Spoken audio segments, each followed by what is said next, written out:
Welcome, everyone, to the ongoing 2025 and Beyond Summit. So excited to be here with you, Nura Rachelle.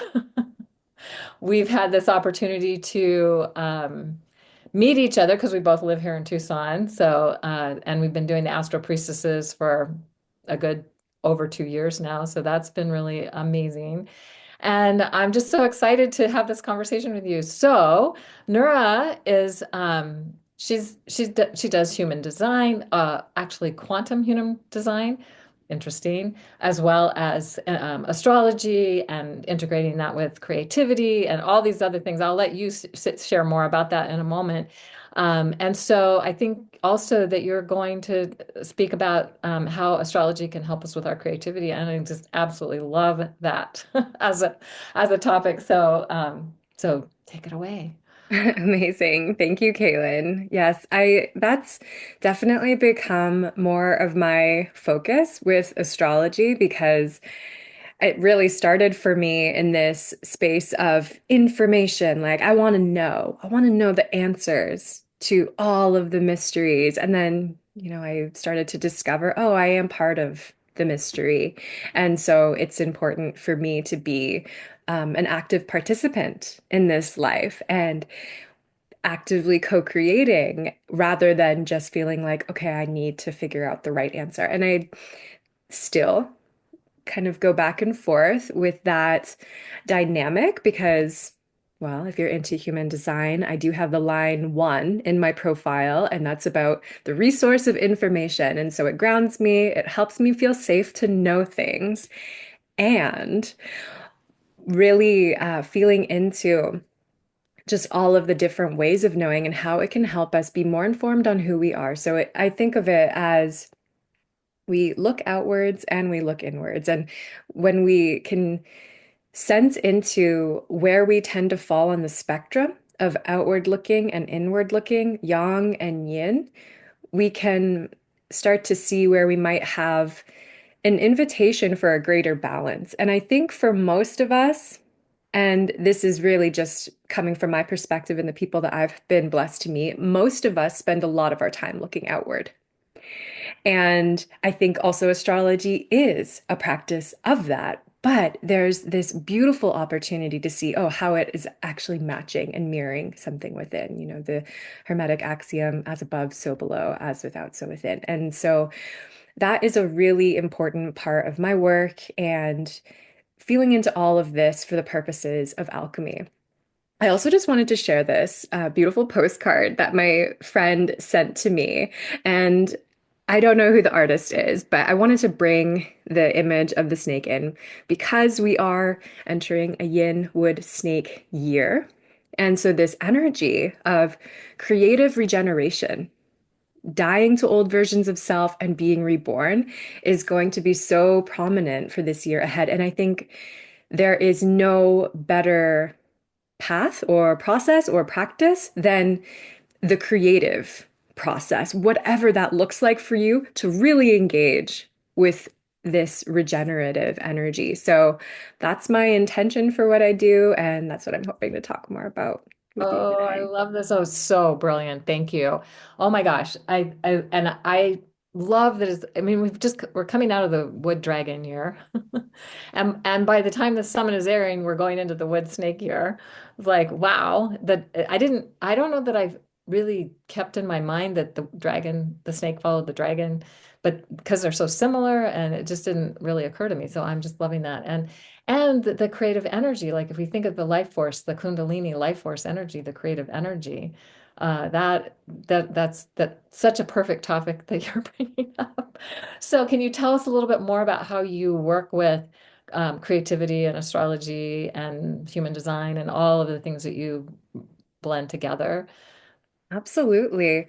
So I very much come from the belief that we are all here to create something, that we are all given gifts, and it's almost like I might use the word responsibility to engage with those gifts. This is my Capricorn stellium speaking. It's our responsibility to engage with them the best we can. And to whatever degree that wants to be expressed, there, it's not about the traditional.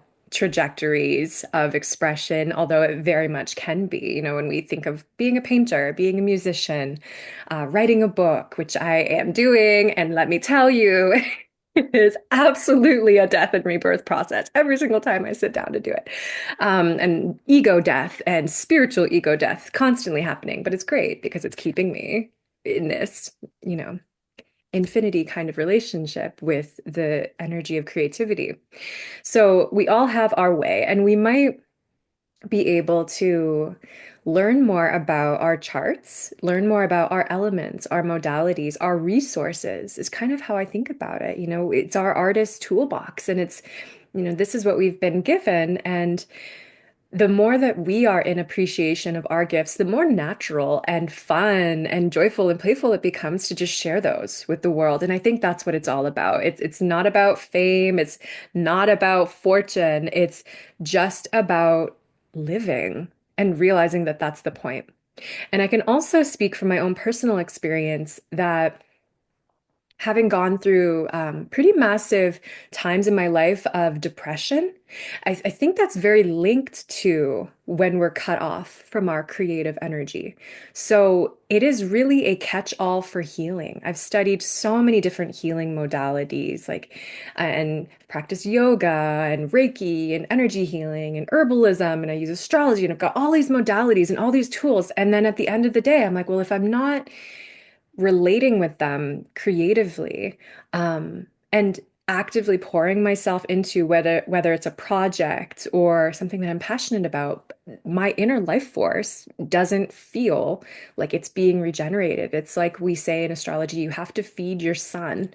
And if you think about what the sun is, it is that force of life and creativity. So you can look at your sun in a very basic way to see, okay, this is the way that my creative life force shines, and it's something within me that needs to be fed. And it's almost like just the act of doing it, whatever it is so healing. It's not about the outcome. And I think that was the switch for me. It took me a really long time, Virgo South Node here. So I'm also about to go through a nodal return. It took me a really long time to realize I didn't have to do something for somebody else with my creative energy. It didn't have to look perfect. It didn't have to be like presentable in this, like, I'm going to put this online and everybody's going to see it and judge it. It was more like, no, I just have to be engaged in the act of creating, whether that's writing or painting or playing piano. Those are my things.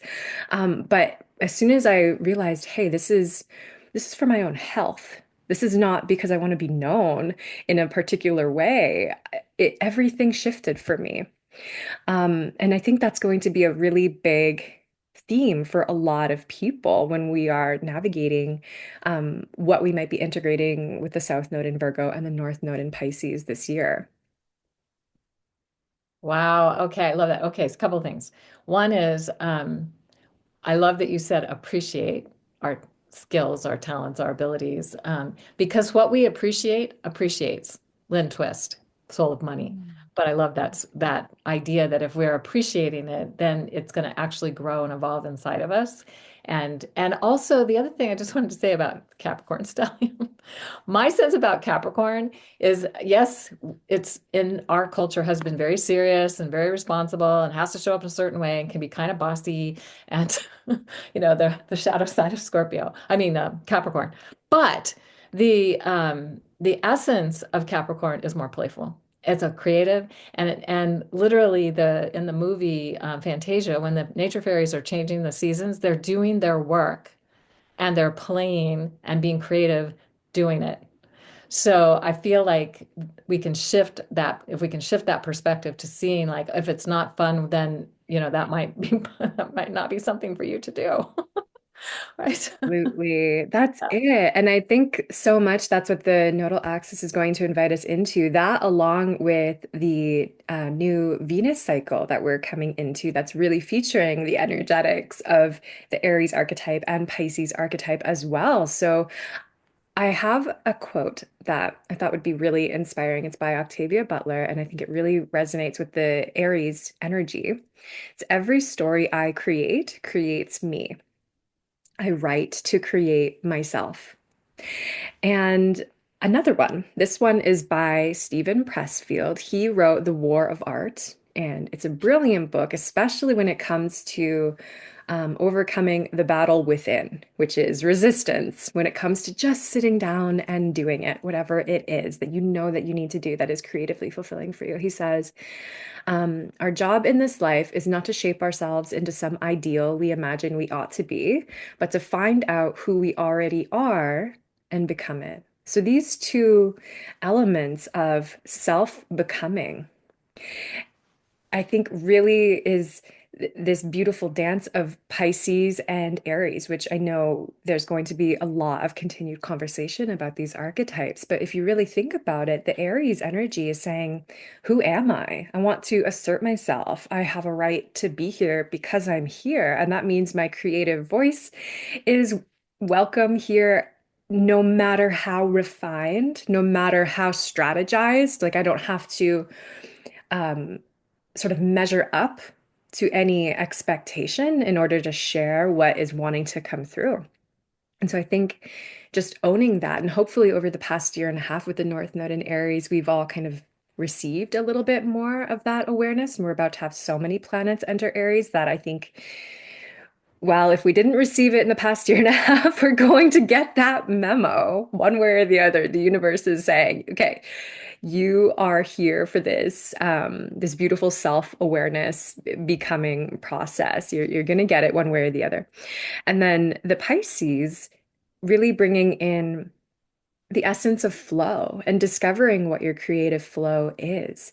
So for those of you who tend to be really in the mind, and I am one of those people, so I feel like I'm well equipped to talk to you about this. Um, Thinking about how it benefits you to almost create a strategy of just showing up, like almost use your mind to support you rather than to be something that's against you.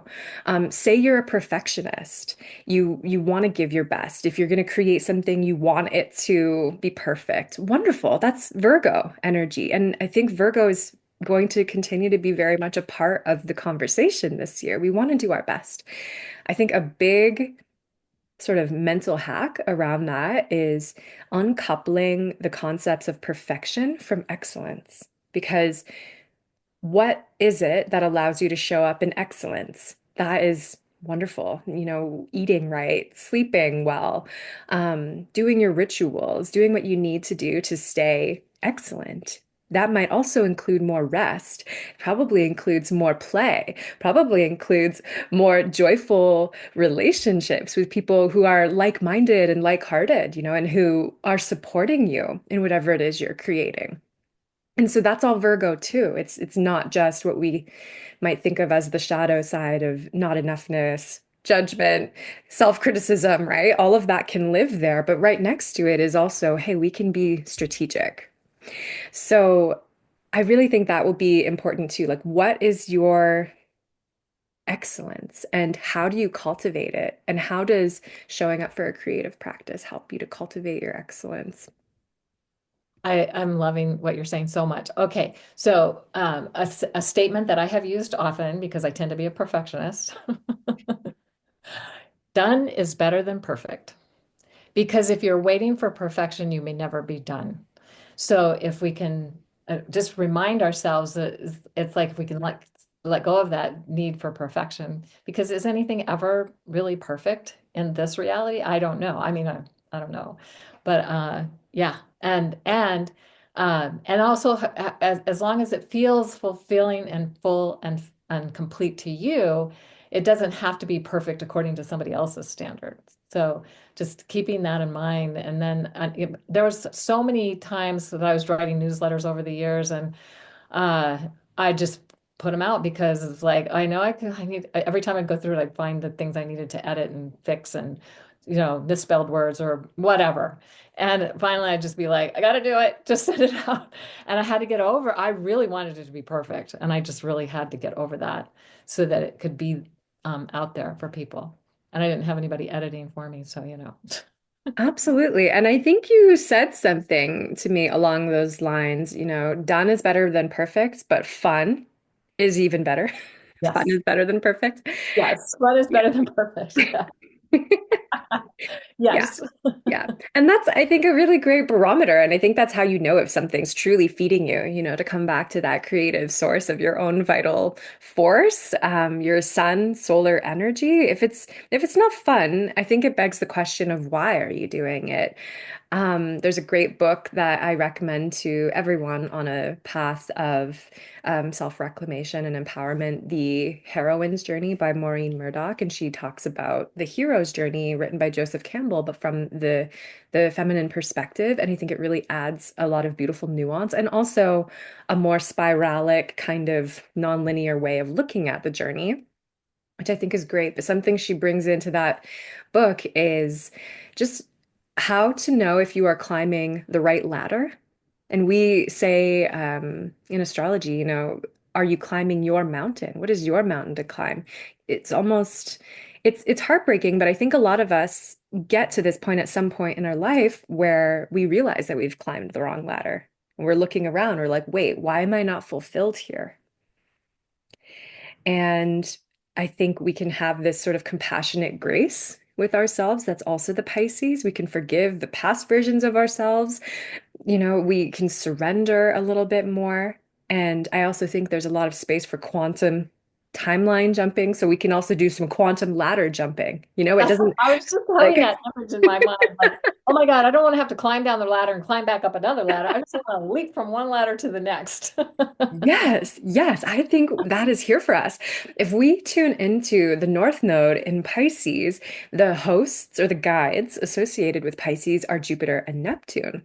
And Jupiter is still in Gemini for the first part of the year and then shifts into Cancer. But what I tend to think about a lot with Gemini and as well as all of the mutable signs is the multidimensional quality and the capacity to jump timelines. So that might be a really wonderful practice for you as you're reflecting on your own creative interests. How can you turn your already existing skill sets? How can you maybe pivot with them to, do that quantum ladder jumping or whatever it might look like for you? Because sometimes that can be really daunting to feel like, oh, I've gotten somewhere in my life, I'm not fulfilled. Now what do I do? And I think that's another beautiful nexus point for creativity and coming up with solutions. And if we think about it, that's happening on the individual level. It's also happening collectively. So when we do this work for ourselves, I think that's how we contribute to the collective and we start to see that domino effect of creating the new earth. Oh, that's so good. I'm just imagining too that maybe you find yourself feeling like you're not on the right ladder or you're like not fulfilled on the ladder you're on, but you gain so many skills and gifts from being on that ladder that you take into the next, whatever is going to be the next thing that also is part of that. I just thinking of a story of a woman who she was a photographer and she was something else. And then she was able to blend those two things together and create something completely different that gave her fulfillment in, I think, I can't remember what the something else is right now, but like coaching or something. But she was able to bring the two things together and find her fulfillment in doing that. The one that didn't wasn't fulfilling her and the one that was more fulfilling her, but not completely, and then bringing them together. So that's just an example of how we can creatively find, maybe look for what's next. So I love that you're speaking into that. Yeah. Absolutely. And if you think too about the energy of Virgo and how it also can support Pisces. So I studied orrery astrology last year. That was a really fun thing to learn about where you can basically, cast a chart for like, where's my missing mom's pearl necklace? Where can I look for that? And the orrery strategies can actually give you a breakdown analysis of what to look for in the chart. And so something that really stood out to me was how signs like Virgo and Gemini correspond with like boxes, inside drawers, hidden inside closets, like these like multiple steps to kind of pull things out. And it's uncanny. I've actually found a set of keys like in a drawer inside a box. Like it's wild when I did something like this. But so I think about that, using that strategy for what might be the invitation for everyone this year as we're working with this Virgo Pisces axis. It's like, you've probably put certain parts of yourself inside these metaphorical boxes, and it's not because they're not useful. It's not, what happens with you take everything out, put it all on the table. The gift of Pisces is big picture thinking. So you use the Virgo, you clean out your closet, you reorganize, you get it all clear out in front of you, and then you actually can look and see, well, what do I have working for me? What are the resources that I have working for me? And then now we can use that Jupiterian inspiration and higher self aspiration to kind of see the bigger picture of like, oh, wow, I have so much, but this is this part of it over here is what I'd really like to nurture and nourish and feed. I think especially when we get to Jupiter in Cancer, first we need to take it all out of the box and reorganize and perhaps even go out and gather more. Where else have things been scattered to the wind? That's very Jupiter and Gemini. And then bring it all back and come in and look at your collection. It's a sacred collection. I am a fan of the view that no education is ever wasted. No experience is ever wasted. You look at it and you say, okay, this is a resource to me. For a creative person, everything is a resource. And so, how might you get to look at your resources differently and see what you might create anew with them? So, that's what I really feel is a big theme for 2025 and 2026. And personally, I am all here for it. Yeah. I know you are. That's so great. I love that I've gotten to go to your house and do art projects, ceremonial art projects. So fun. So you live it. You definitely are somebody who's living it, and I just appreciate that about you so much. So anything you want to say in wrapping this up? Anything about a free gift? Anything Yeah. more? Yes. So I have a free mini course. It's called How to Connect with Your Cosmic Creativity Guides, because I'm aware that sometimes when you're coming to astrology, it could feel like a lot. It could be overwhelming, but there are some strategies that I teach you in this free mini course to help you identify for yourself what are your core guides. So things like looking at your ascendant and the host of your ascendant, or your nodal axis, like we were talking about the nodal axis of Pisces Virgo. And so, how do your core guides, and when I say core guides, it's like your natal chart guides, how do they relate with the current guides, the collective guides, and how are things being shaped? So, I go over all of that in that free mini course that you can find at nurarachelle.com. And otherwise, I do a lot of coaching and one-on-one work with people who are in that space of being really ready to connect with their creative process and, maybe do some of that quantum ladder jumping. I really love that. I think that's going to be the image that really sticks with me. No.